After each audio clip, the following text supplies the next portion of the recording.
bin Musa al-Nas wa Syekh Ali bin Hasan bin Ali Halabi al-Athari. Jadi kita mengucapkan selamat datang kepada beliau berdua, karena dua-duanya insya Allah akan meluangkan waktu untuk menyampaikan materi. Man yabda?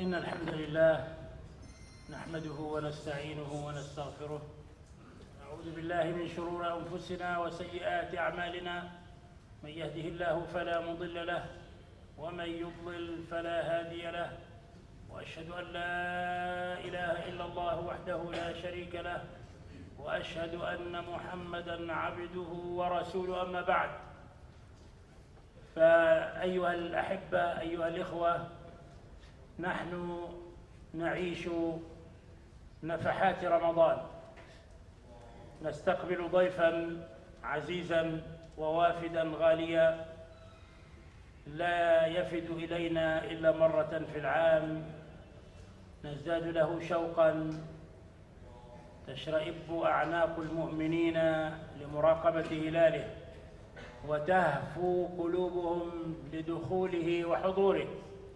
إنه شهر البركات وشهر النفحات وشهر مضاعفة الحسنات وتكفير السيئات وإقالة العثرات، شهر أضل الله عنه الأمم وهدى إليه أمة الإسلام.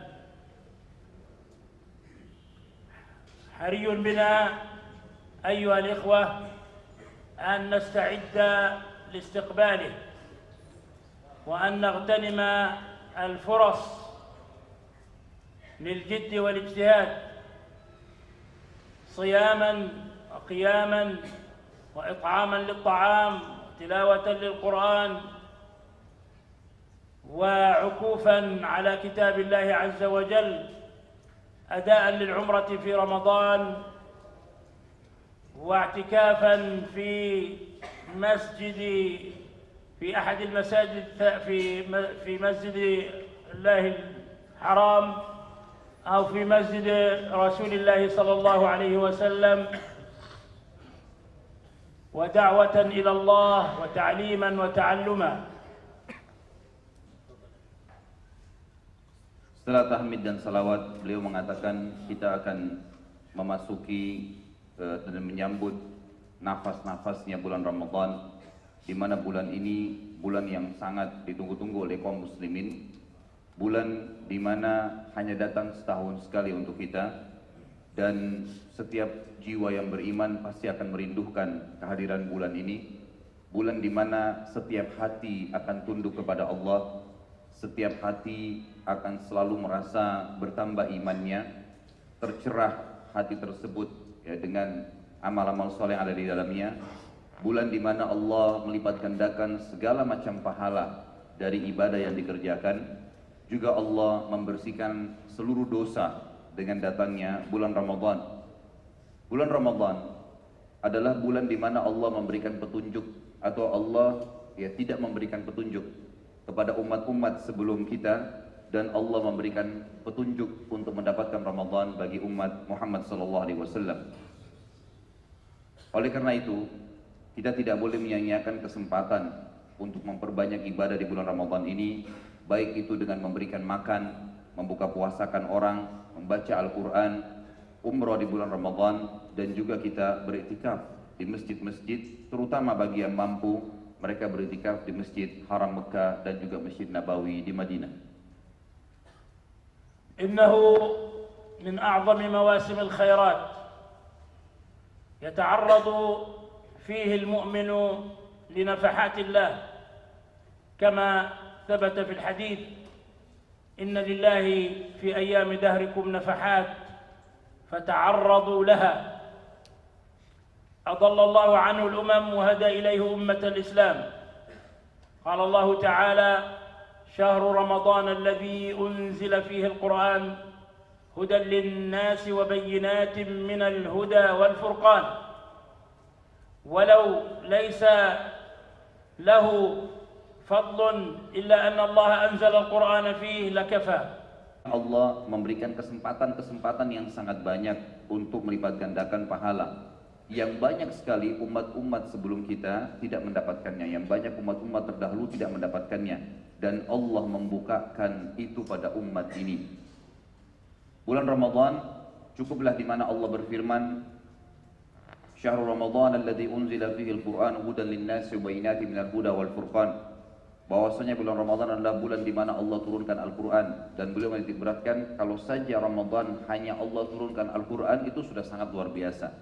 Apalagi ditambah dengan petunjuk-petunjuk yang lain dikatakan sebagai petunjuk dan pembeda antara kebenaran dan kebatilan. Di bulan Ramadan ada Lailatul Qadar. Di mana Lailatul Qadar ini siapa yang telah terharamkan darinya berarti telah terharamkan dari segala kebaikan yang semestinya dia bisa dapatkan. Sebagaimana sabda Nabi SAW di dalam hadis atau dua buah hadis yang dua-duanya sahih, di mana beliau bersabda, "Man shama Ramadhana imanan muhtisaba ghufira ma taqaddama min dzambi." Siapa yang melakukan puasa Ramadan diikuti dengan dua syarat mutlak, keimanan dan juga dia yakin itu perintah Allah dan mengharapkan pahalanya, maka akan diampuni dosanya yang telah lalu. Begitu pula dengan hadis yang lain, "Man qama Ramadhana imanan muhtisaba ghufira ma taqaddama min dzambi." Siapapun yang mendirikan malam Ramadan termasuk Lailatul Qadar di sini dengan iman dan mengharapkan pahalanya, maka dia akan diampuni dosa-dosanya. Di bulan Ramadan Allah Subhanahu wa taala melipat gandakan segala balasan pahala dan tidak ada yang mengetahui pahala atau balasan itu kecuali Allah Subhanahu wa taala. Tidak seorang nabi, tidak juga seorang malaikat, tidak sosok manusia siapapun yang mengetahui kadarnya. Makanya Nabi SAW mengatakan dalam hadis yang sahih dan hadis qudsi, di mana Allah berfirman, ya, semua amal ibadahnya anak Adam sudah ditentukan kadar pahalanya kecuali puasa. Sesungguhnya dia milik saya dan saya akan membalasnya. Dia meninggalkan syahwatnya, hawa nafsunya, makanannya, minumannya karena aku, maka aku akan membalasnya langsung. Sesungguhnya orang yang puasa akan mendapatkan dua kegembiraan. Kegembiraan pada saat dia berbuka puasa dan kegembiraan pada saat dia bertemu dengan Tuhannya. Dan mulut seorang yang sedang puasa itu baunya di sisi Allah lebih wangi daripada bau kasturi. Tufattahu fihi abwabul jinan wa tughallaqu fihi abwabun niran wa tusaffadu fihi maradatu syayatin fala takhlusu ila an-nas. Yunadi fihi munadin min as-sama' يا باغي الخير أقبل ويا باغي الشر أقصر. إنه موسم لا يتكرر إلا مرة في العام فاغتنموه عباد الله. فالمغبون حقا من فاتته المواسم، فإذا كان تجار الدنيا لا يفرطون في مواسم تجارتهم في دنياهم، فما بال تجار الآخرة ينامون حيث الجد والاجتهاد. ارتقى النبي صلى الله عليه وسلم منبره يوما ومنبره من 3 درجات فأمن عند كل درجة، فلما انتهى سأله الصحابة: يا رسول الله سمعناك تقول شيئا لم نكن نسمعك تقوله من قبل. قال: أتاني جبريل لما ارتقيت الدرجة الأولى، أتاني جبريل فقال: يا محمد من أدرك رمضان فلم يغفر له فأبعده الله، قل آمين، فقلت آمين. ثم عند الثانية قال: يا محمد من ذكرت البخيل من ذكرت عنده فلم يصلي عليك أبعده الله، قل آمين، فقلت آمين. ثم عند الثالثة قال: يا محمد من أدرك أبويه أو أحدهما عند الكبر فلم يدخله الجنة أبعده الله، قل آمين، فقلت آمين. والشاهد قوله عليه الصلاة والسلام: من أدرك رمضان فلم يغفر له أبعده الله. ولهذا رمضان شهر الرحمة والمغفرة والعتق من النار، وليس كما يشاع أوله رحمة وأوسطه مغفرة وآخره عتق من النار، بل كله رحمة وكله مغفرة وكله عتق من النار. فاجتهدوا في هذا الشهر العظيم وضاعفوا من الأعمال الصالحة تلاوة القرآن، إطعام الطعام، أداء العمرات، الصدقة والإحسان. من فطر صائما فله مثل أجره لا ينقص من أجورهم شيئا. ولما كان الموقف موقف اختصار وكان الوقت ضيقا، فبعد الترجمة ينتقل الحديث لفضيلة الشيخ أخي أبي الحارث وفقه الله وفتح عليه.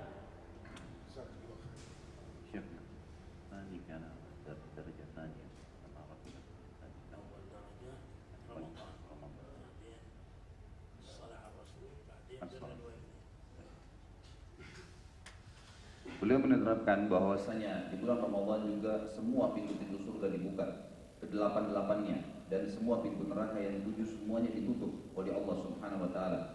Dan ini tidak akan mungkin didapatkan kecuali di bulan Ramadan. Serta setiap Ramadan akan tiba, seluruh malaikat yang ada di langit yang mengumandangkan suara sambil berkata, wahai pelaku kebaikan, segeralah tinggikan derajat kalian di surga, dan wahai pelaku keburukan, berhentilah, karena semua pintu neraka sedang ditutup. Maka wahai hamba-hamba Allah, kata beliau, ya, carilah kesempatan, cari jalan supaya bisa mendapatkan yang terbaik di bulan Ramadan tersebut. Kalau seandainya para pedagang-pedagang dunia berusaha untuk mencari peluang di mana ada kesempatan untuk berdagang dan dapat keuntungan besar, kalaupun mereka harus begadang, mereka akan begadang, mereka akan pergi dengan menempuh jarak yang jauh, mereka tetap kerjakan itu untuk mendapatkan keuntungan dunia. Maka jadikanlah diri kita semua ini sebagai pedagang-pedagang akhirat yang juga tidak mau kehilangan setiap kesempatan dan peluang yang semestinya kita dapatkan di bulan Ramadan. Maka pernah Nabi SAW dalam sebuah hadis atau riwayat yang sahih, beliau naik ke atas mimbar, dan kebetulan mimbar beliau terdiri dari 3 anak tangga. Setiap kali beliau naik di atas tangga, satu tangga, beliau berhenti sejenak. Kemudian beliau naik tangga kedua, beliau berhenti sejenak, dan tangga ketiga juga beliau berhenti sejenak.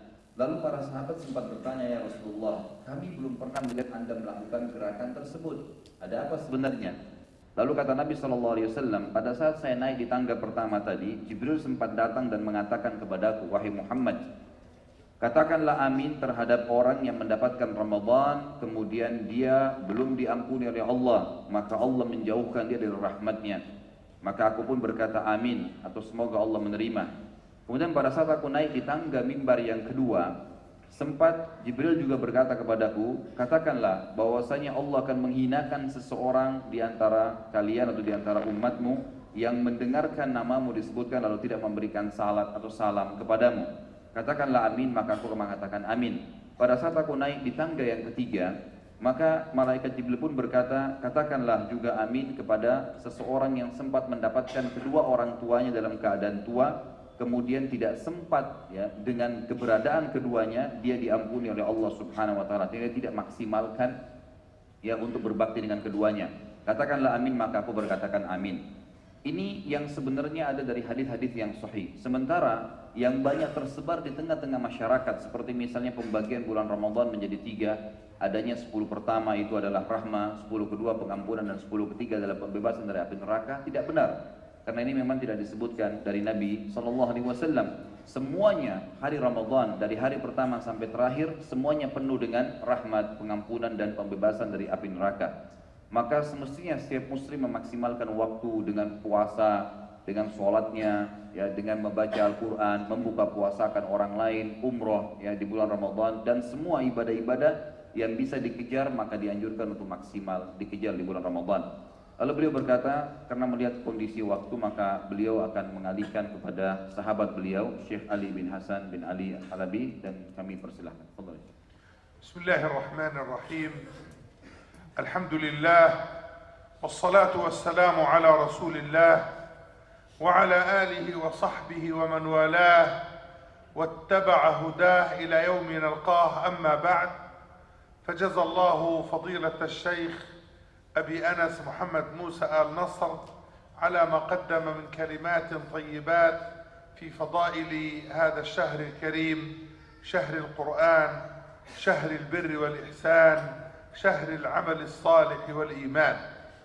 وكان كلامه بتوفيق من الله تعالى أشبه ما يكون بتوطئة مهمة لا بد منها لمعرفة شيء من أحكام الصيام، فنحن نتعرف إلى فضائل الأحكام الشرعية لتكون مدخلا إلى فهمها وفقهها وتطبيقها، ولا نفعل كما يفعله بعض الناس أنهم يتكلمون في الفضائل ويقفون عند المسائل، فهذا فقه منقوص بعيد عن الحق والصواب.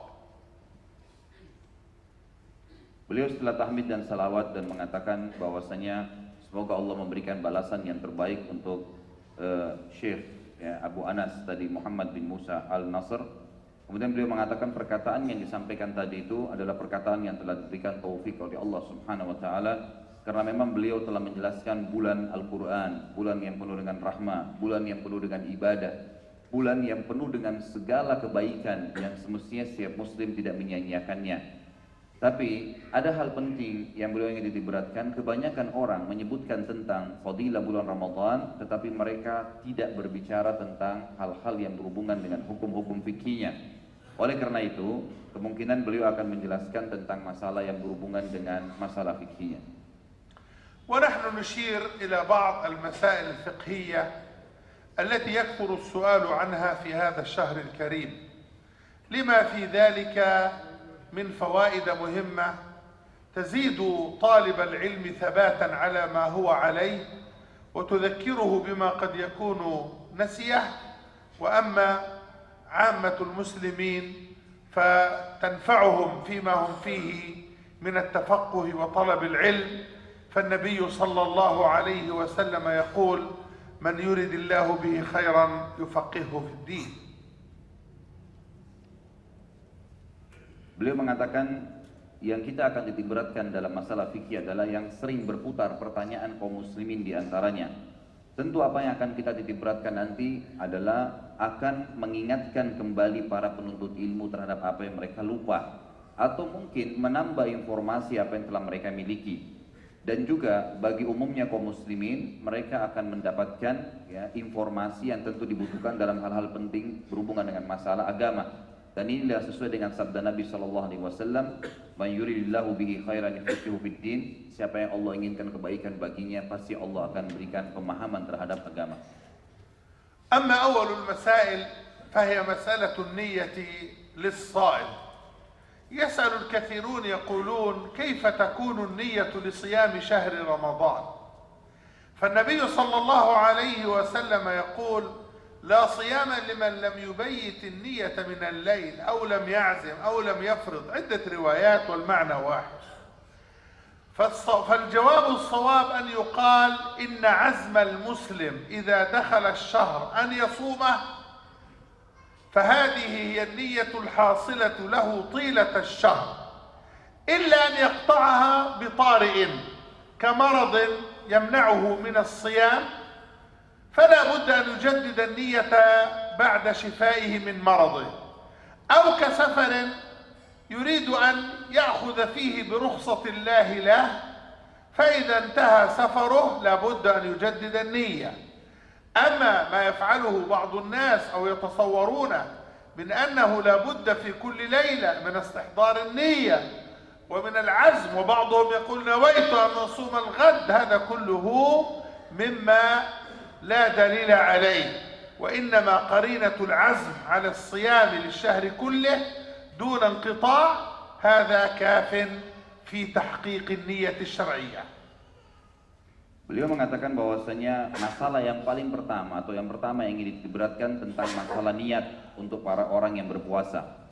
Mungkin banyak di antara muslimin bertanya, bagaimana caranya niat orang yang berpuasa? Maka beliau menjawab dengan sebuah hadis yang sahih di mana Nabi SAW bersabda, tidak ada puasa wajib bagi orang-orang yang tidak menginapkan niatnya. Beliau mengatakan bahwasanya hadis ini memberikan pelajaran pentingnya untuk niat dulu pada malam hari di dalam hati pada saat mau berpuasa.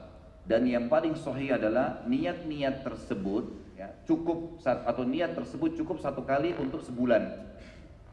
Kecuali bila terjadi hambatan-hambatan atau halangan-halangan syar'i seperti misalnya seseorang musafir pada saat dimulai dengan seseorang yang sakit. Jadi kalau misalnya ada orang yang sudah niat mau puasa Ramadan, kemudian ternyata di beberapa hari kemudian dia sakit, pada saat dia sembuh mau puasa lagi, maka dia mulai lagi niat pada malam itu. Ataupun misalnya ada orang yang tiba-tiba terputus puasa Ramadannya dengan safar, lalu dia tidak berpuasa dalam beberapa hari, pada saat dia ingin kembali puasa Ramadan datang dari safar, maka pada saat itu dia memperbaharui niatnya. Dan yang termasuk sangat fatal salahnya adalah pada saat orang mengatakan setiap malam memang harus niat. Maksudnya setiap malam di sini harus mengucapkan atau menyebutkan dia dalam hati. Terlebih lagi kalau seandainya ada orang yang sengaja mengucapkan dengan lisannya sambil mengatakan nawaitu shomaladin dan seterusnya, atau saya niat mengerjakan ibadah puasa ya untuk besok dengan lafaz lisannya. Padahal beliau diberatkan semestinya yang ada di dalam hati, dan 1 kali niat dalam hati untuk sebulan sudah cukup, kecuali terputus dengan apa tadi yang sudah disebutkan. الصيام في اللغة معناه الامتناع، وأما في الشرع فمعروف أن الصيام هو الامتناع عن الشراب والطعام والشهوة، يعني الجماع بالنسبة للمتزوج. ولكن هنالك معنى يغفله الكثير من المسلمين، وهو الامتناع عن الأخلاق الرديئة. فالنبي صلى الله عليه وسلم يقول رب صائم ليس له من صيامه إلا الجوع والعطش، ورب قائم ليس له من قيامه إلا السهر. وفي هذا إشارة إلى أن الصيام له معنيان: معنى ظاهر في الامتناع عن الأكل والشرب والشهوة، ومعنى باطن في التخلق بالأخلاق الحميدة الفاضلة والبعد عن الغيبة والنميمة وقالة السوء وما أشبه ذلك. فأن ينشغل المسلم بالعمل الظاهر بالنسبة للصيام عن العمل الباطن الذي هو الأخلاق الفاضلة والآداب الكاملة، فهذا جهل بحقيقة الصيام. بل ذهب الإمام ابن حزم إلى أن الذي يقع في نهار صومه بالغيبة أو النميمة أو الكذب أو ما أشبه أن هذا من المفطرات. نعم، لم يرتضي جمهور العلماء هذا القول، لكن لا شك ولا ريب أن في هذا الفعل من الإثم العظيم ما لا يعلمه إلا رب العالمين. Beliau juga menerangkan bahwasanya puasa itu memiliki makna dari sisi lughatan atau etimologi, ya, itu adalah imtinah, menahan diri dari sesuatu. Dari sisi syar'an ya atau terminologinya, itu adalah menahan diri dari makanan, minuman, dan juga berhubungan biologis dengan pasangan yang halal. Tapi beliau ingin titik beratkan, ada sebuah makna puasa yang lain yang harus terlibat dalam makna terminologi tadi, itu adalah tambahan seseorang harus menahan dirinya dari maksiat. Ini juga termasuk hal yang paling mendasar yang banyak sekali manusia lupakan. Jadi beliau mengangkat misal hadis Nabi SAW yang berbunyi, yang artinya berapa banyak orang yang puasa tidak mendapatkan kecuali rasa lapar dan haus, dan berapa banyak orang yang berdiri pada malam hari sholat, dia tidak mendapatkan kecuali rasa capek dan buang waktu saja. Berapa banyak orang yang terlibat dengan puasanya beberapa kegiatan yang bisa membatalkan, seperti riba, menceritakan aib orang, namimah, ya, mengadu domba orang lain, atau maksiat secara umum. Sampai-sampai Ibnu Hazm rahimahullah menitik beratkan sebuah hukum yang banyak orang Islam tidak pahami. Beliau mengatakan siapapun yang sedang berpuasa kemudian dia melakukan perbuatan-perbuatan maksiat seperti ghibah, namimah, dan yang lainnya, ya tadi menceritakan aib atau adu domba atau dosa-dosa secara umum, maka sudah jelas itu membatalkan puasanya, Oleh karena itu setiap muslim harus memahami dan menitik beratkan poin ini. لذلك قال عليه الصلاة والسلام من لم يدع قول الزور والعمل به فليس لله حاجة في أن يدع طعامه وشرابه.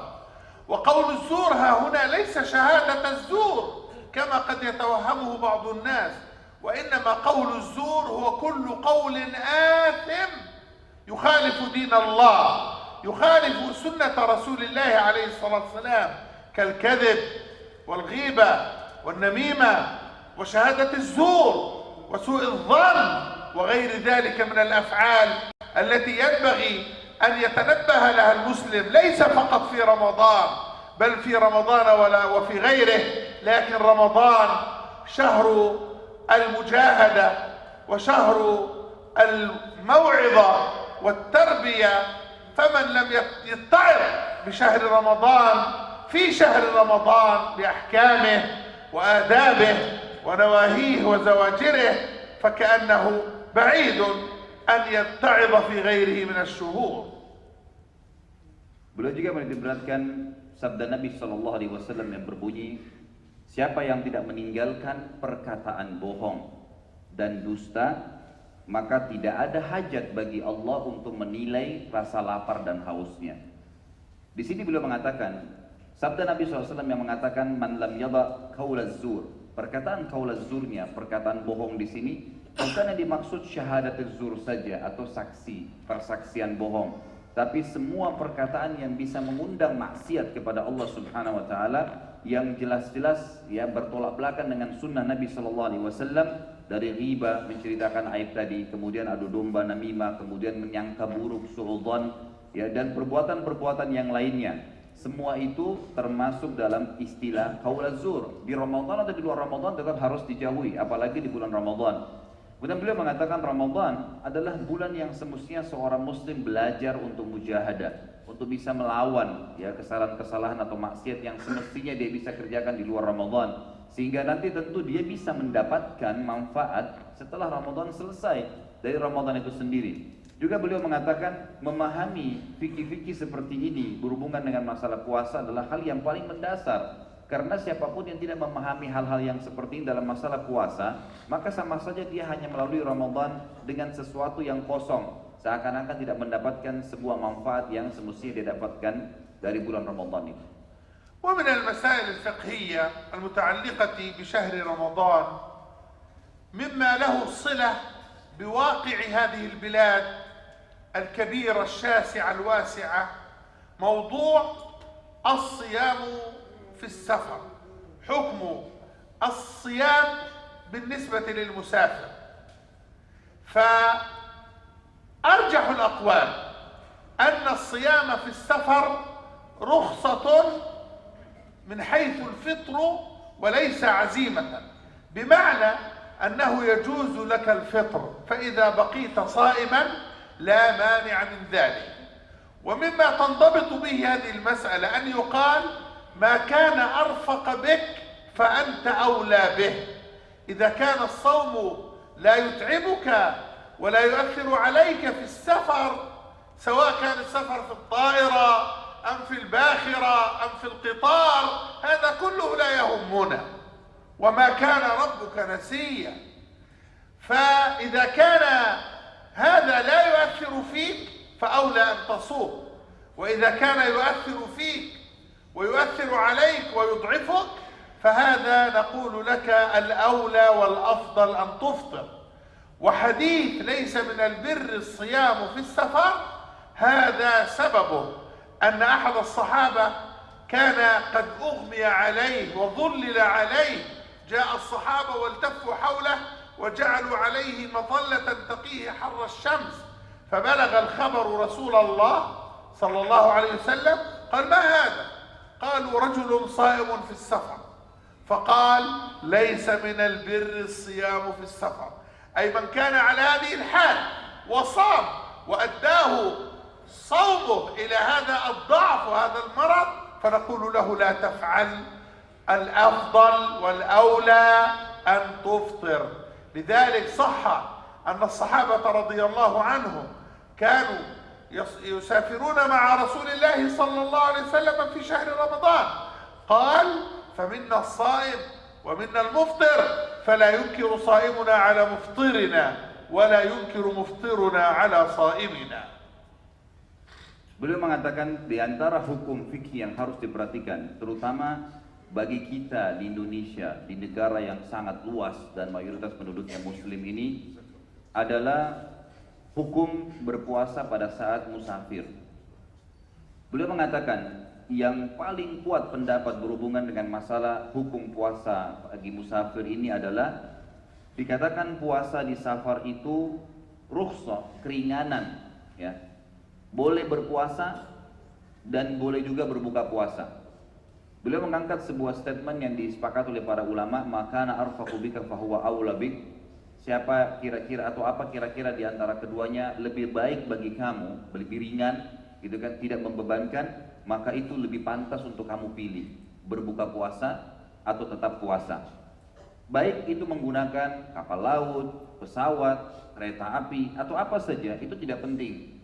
Yang penting adalah bagaimana kita melihat kondisinya. Intinya orang kalau safar boleh puasa, boleh tidak, sudah terbuka keringanan bagi keduanya. Dan Allah berfirman, "Wa ma kana rabbuka nasiya," dan Tuhanmu tidak akan melupakan apapun yang merupakan sudah dikerjakan oleh seseorang. Jadi kalau seandainya seseorang di antara kita melihat puasa lebih pantas untuk dia, maka dia berpuasa dan dia merasa dirinya kuat. Tapi pada saat seseorang tidak tahan, dia sangat haus dan ada rukhsahnya tadi, ada keringanannya, seperti dia sedang sakit atau dia sedang musafir, maka kami katakan bahwasanya dia harus berbuka puasa. Sementara hadis Nabi SAW yang berbunyi, "Laisa minal bir as-siyamu fis safar." Bukan ya termasuk kebajikan kalau seseorang itu tetap puasa pada saat dia safar. Ini ada sebabnya. Dikarenakan ada seorang sahabat ya yang dikerumuni oleh sahabat yang lain karena sangat kehausan dan ditutupin bagian kepalanya dengan beberapa pelapa-pelapa kurma. Lalu orang-orang pada kerumunin. Terdengarlah berita ini kepada Nabi SAW dan Nabi kebetulan lewat dan berkata, "Apa ini?" Lalu mereka berkata, "Orang yang sedang puasa ya Rasulullah."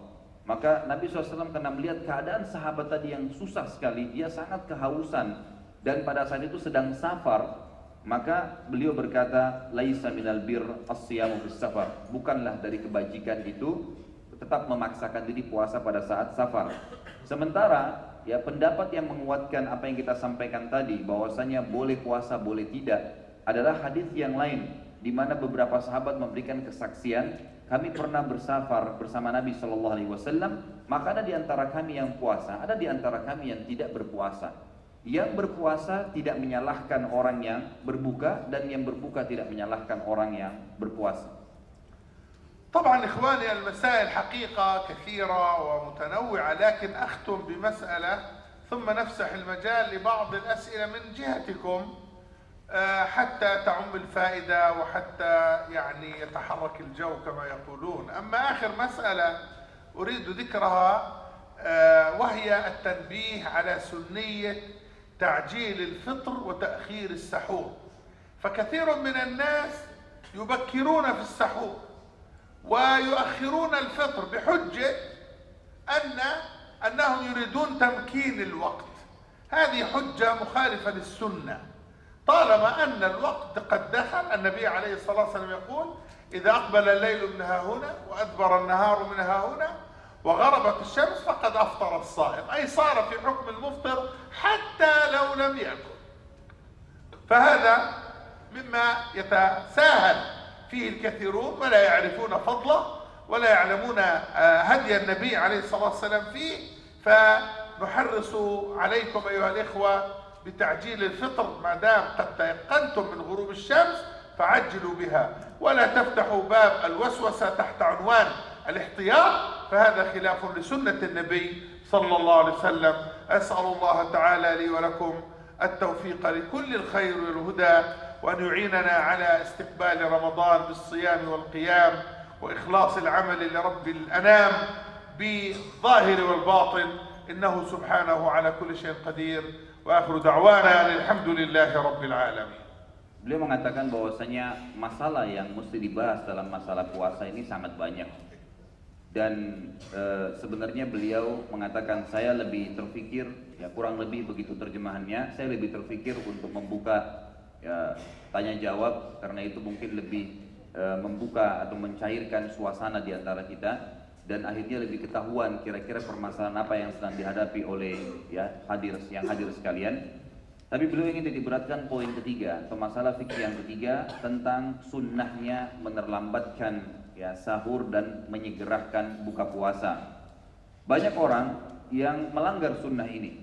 Mereka seperti masalah sahur selalu buru-buru makan sahur dengan beragam macam alasan. Misal mengatakan nanti khawatir tidak bangun, atau mungkin dengan alasan bahwasanya saya takutnya nanti kedengaran azan baru mau sahur, atau takut nanti pas azan kemudian tidak sempat sahur, dan beragam macam alasan.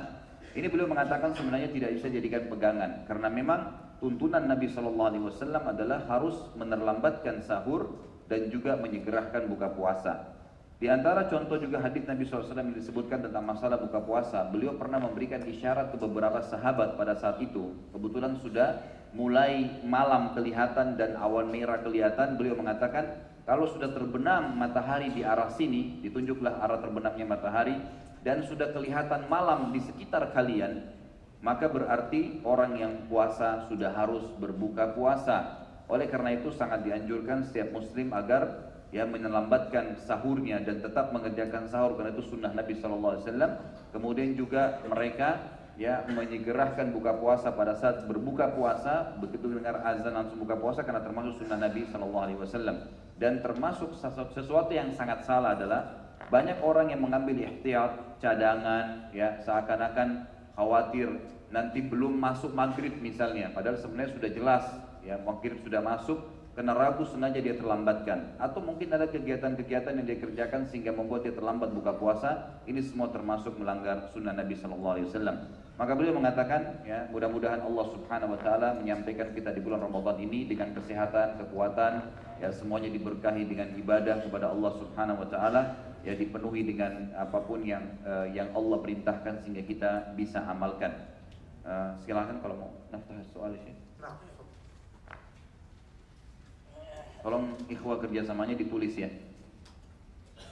Jika seorang makan di siang hari Ramadan, maka puasanya batal dan dia tidak mungkin untuk mengulangi puasanya lagi pada hari tersebut. Pertanyaan, apakah jika seseorang berkata dusta di siang hari Ramadan berarti puasanya batal dan dia juga tidak dapat mengulangi puasanya pada hari itu?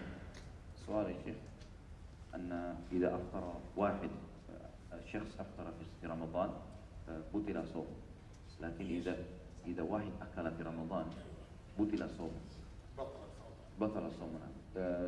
إذا كان الشخص كذب في رمضان هل هو يبطل صوم في نفس اليوم ومعناته أن عليه أن يقضى الصوم هذا؟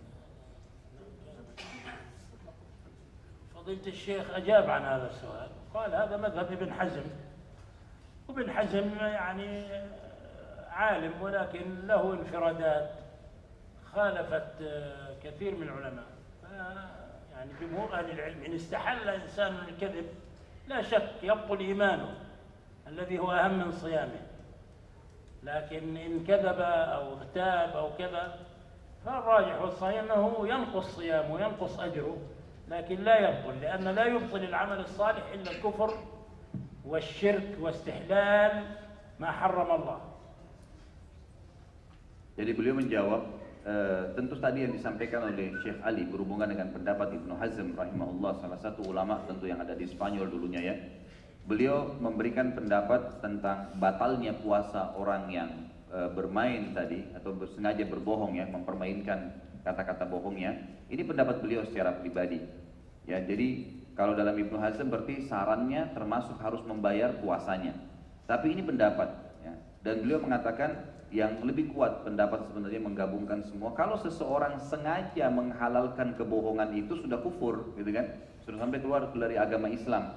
Tapi kalau seseorang cuma mengerjakan bohong, maka itu termasuk maksiat-maksiat yang dikerjakan yang Allahu a'lam lebih tepatnya yaitu mengurangi pahala. Mengurangi pahala. Kalau dia sengaja menghalalkan maka bukan cuma puasanya yang batal, maksudnya sengaja memang betul-betul mengatakan tidak ada masalah dengan bohong gitu. Dia menghalalkan sifat kebohongan itu atau maksiat umumnya, itu berarti cuma bukan membatalkan puasanya tapi imannya juga dibatalkan. Tapi kalau orang melakukannya sengaja atau tidak sengaja dengan tidak niat menghalalkannya, maka ini berarti hanya sekedar menghilangkan pahala. Yang kedua ya Syekh, apakah dalilnya dari cukup berniat 1 kali untuk sebulan? Soal tadi Syekh, ma huwa dalil ala anna an-niyya yakfi limarra wahidah di syahr kamil? الدليل على ذلك هو دليل القرائن.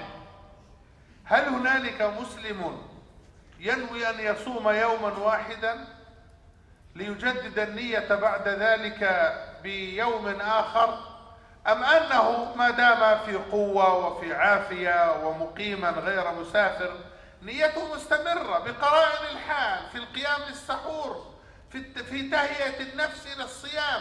هذا كله أدلة وقرائن قطعية أنه يتجدد صومه، إلا في حالة كما قلنا ما إذا قطع النية بسبب مرض بسبب سفر فهذا يحتاج إلى تجديد النية. Beliau mengatakan jawabannya ini dilihat dari sisi qarain. Jadi bagaimana para ulama menarik sebuah hukum syar'i secara tradisi manusia. Beliau mengatakan misal contoh, kalau seorang muslim mau puasa Ramadan dengan menggunakan akal sehat, tidak mungkin seseorang itu niat mau puasa 1 hari saja. Pasti dia niatnya untuk sebulan. Maka beliau mengatakan ini sudah jelas secara qat'i menandakan bahwasanya memang orang niat puasa itu memang untuk 1 bulan. Sama halnya kalau orang mau sholat, tidak mungkin niat sholat duhur misalnya hanya untuk 1 rakaat, tapi untuk semuanya. Jadi kurang lebih seperti itu jawabannya, sehingga beliau mengatakan ini sudah jelas jawabannya ya secara qarainnya. Jadi pemahamannya para ulama dalam masalah poin ini.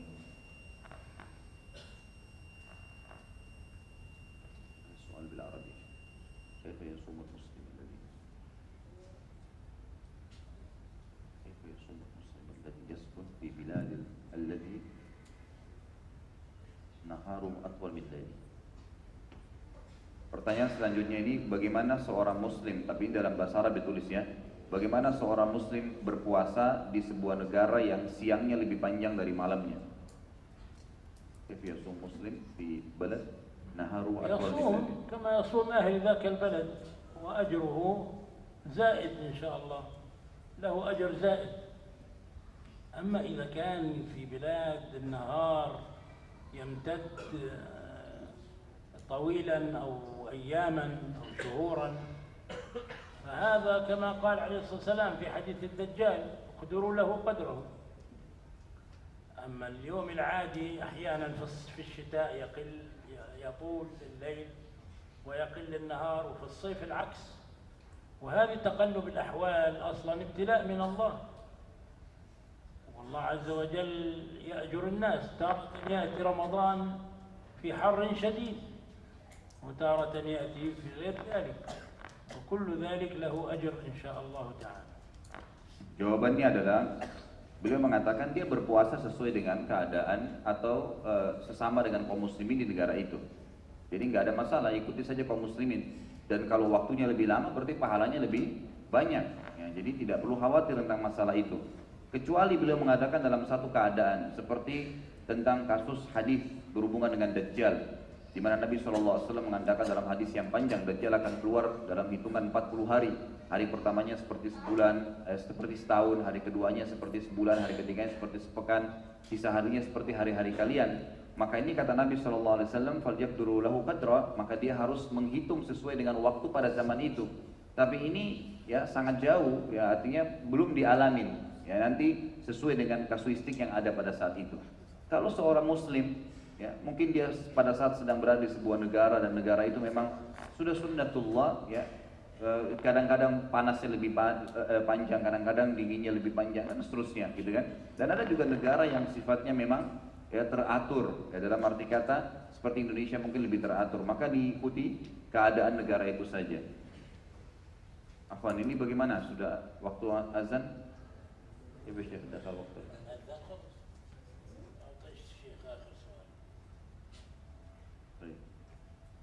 Orang yang ghibah dan namimah batal puasanya atau batal nilai pahalanya. Ini mungkin hampir sama tadi ya. Enak.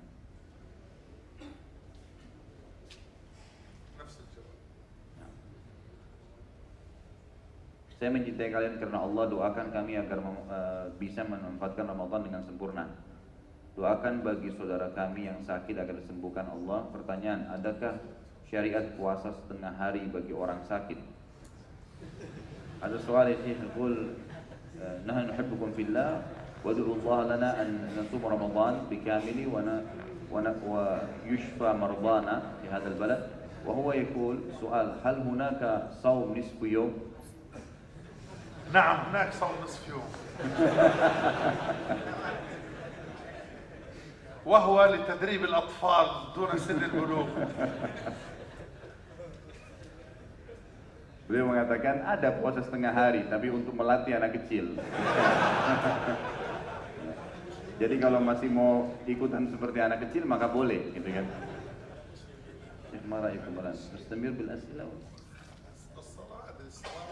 الأذان يستقيمكم أنتم. الأولى أنه يؤذن ثم بين الأذان والإقامة نستمر في الأسئلة. هذا جمع بين الخير. Azan aja satu orang dulu, kemudian antara azan iqamah kita lanjutin pertanyaan.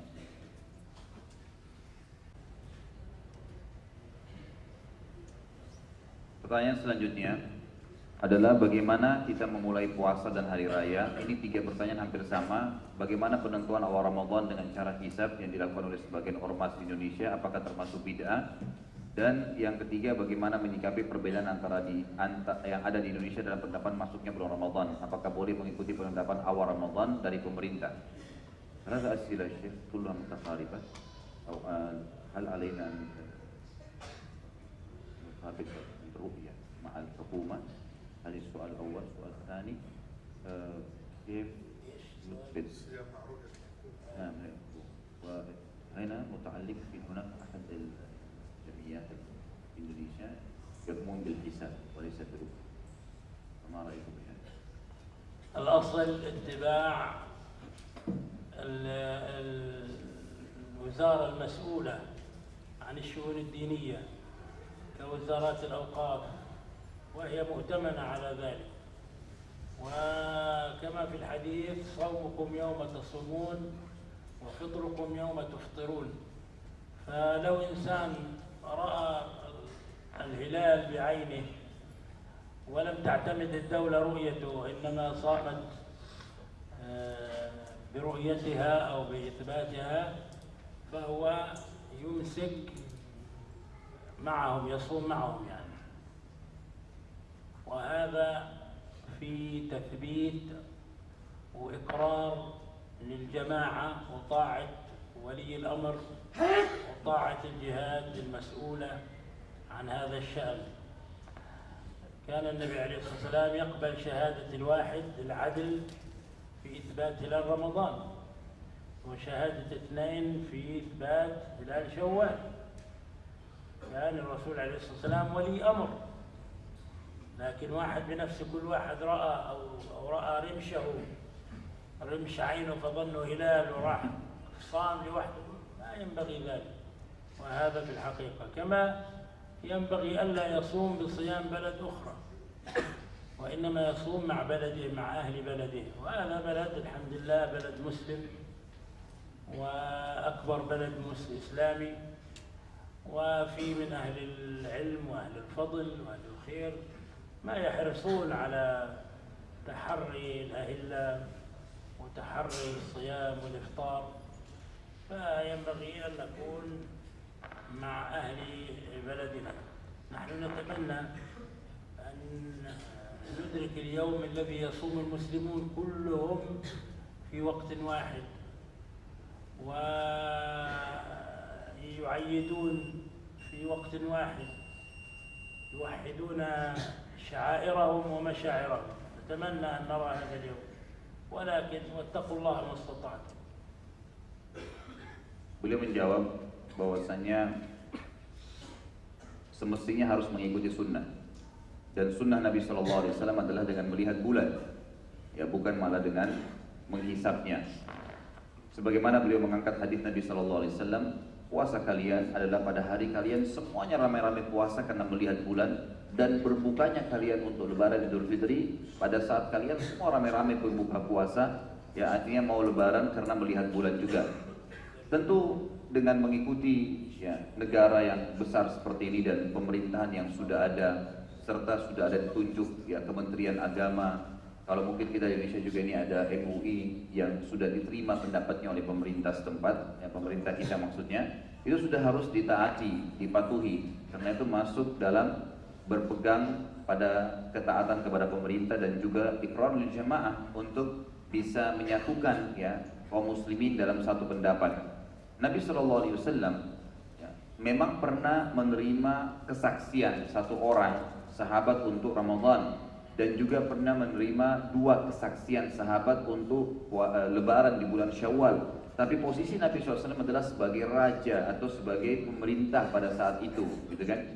Jadi kalau pemerintah yang menentukan, maka itu boleh. Dan beliau mengatakan tidak layak kalau seseorang secara individu itu kemudian mengatakan hanya dengan melihat dengan kasat mata dia, atau bisa saja terjadi karena adanya sesuatu yang mengganjal di mata beliau, di mata dia, sehingga dia menganggap itu sudah melihat bulan.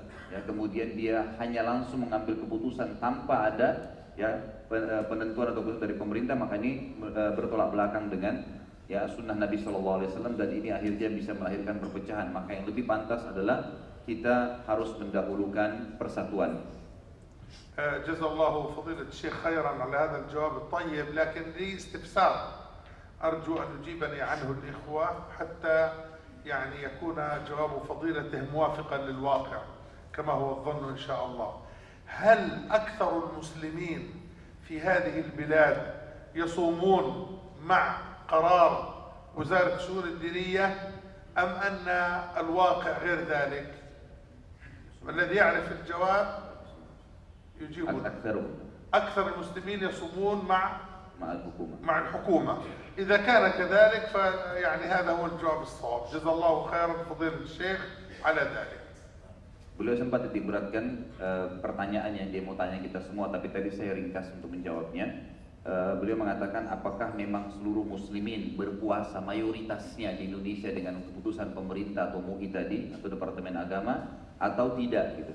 Maka saya membahasakan di sini umumnya kita mayoritasnya berpuasa dengan ikut pemerintah. Maka beliau bilang kalau begitu itu jawaban yang benar tadi. Soal akhir Syekh, kaifa bi baqayatul wudu ma'al wudu fil fam hingga siang. Pertanyaan selanjutnya adalah bagaimana dengan air yang tertinggal di mulut setelah berwudu pada saat sedang puasa?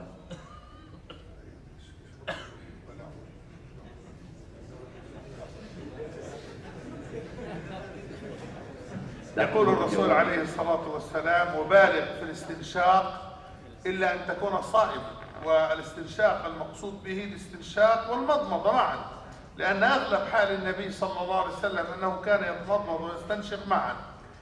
وهذه البقايا نوعان، إما بقايا مما لا يستطاع التحرز منه فهذه لا إشكال فيها، وإما بقايا يدخرها الذي يريد أن يغش نفسه فهذا صومه باطل.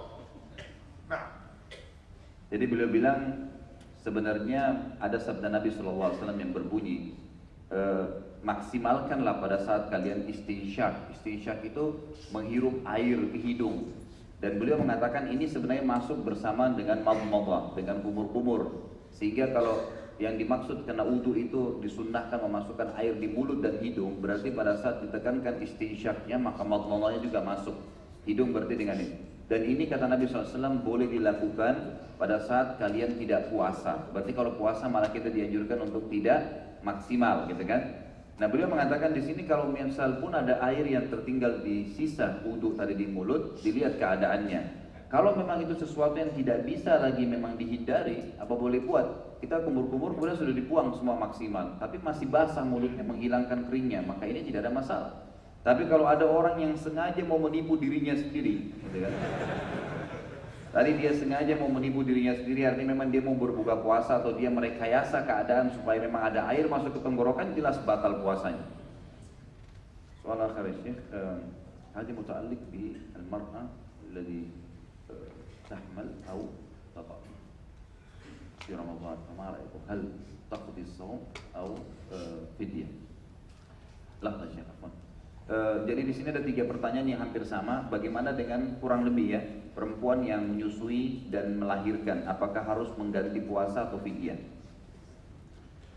فسر ابن مسعود ابن عباس رضي الله عنهما قول الله وعلى الذين يطيقونه فدية طعام مسكين وفي قراءة مساكين وكذلك ابن عمر قال هي الحامل تخاف على جنينها والمرضع تخاف على حليبها لها أن تفطر وتطعم عن كل يوم مسكينة وكذلك الشيخ الكبير الفاني الذي هرم وعجز عن الصيام فإنه يطعم عن كل يوم مسكينا كما فعل أنس رضي الله عنه لما تقدم في السن يعني صنع جفنة من ثريد وجمع ودعا إليها 30 مسكينا وأطعمهم فكانت كفارة عن إفطاره في رمضان. فالحامل والمرضع أما التي وضعت حملها ولا تخاف على حليبها فهذه عليها أن تقضي عليها القضاء لأنها أفطرت بسبب النفاس فهذه تقضي في أيام أخرى والله أعلم. Beliau menjawab mengatakan, jadi Ibnu Abbas radhiyallahu anhu pernah menafsirkan pada saat menjelaskan tafsir firman Allah SWT wa 'alal ladzina yutiqunahu fidyatun ta'amu miskin, dan bagi yang tidak mampu untuk berpuasa Ramadan, ya, baik itu melakukan puasa pada hari puasanya atau membayar utangnya nanti pada saat mau bayar utang puasa, maka dia boleh membayar fidyah memberikan makanan orang miskin setiap harinya. Dikatakan dalam tafsirnya bahwasanya semua wanita yang hamil takut kalau dia puasa malah bisa berpengaruh terhadap kesehatan ya, bayinya, atau wanita yang sedang menyusui takut nanti ASI-nya ya, air susunya itu tidak ada ya, maka dia boleh berbuka puasa dan dia tidak perlu untuk membayar puasa lagi, cukup membayar fidyah atau memberikan makan orang setiap harinya satu orang miskin. Begitu pula kalau orang tua ya yang sudah tidak mampu lagi, laki-laki atau perempuan sama, boleh memberikan makan orang miskin dan tidak perlu membayar puasa karena dia tidak akan mungkin bisa membayar karena sudah tidak punya kekuatan fisik.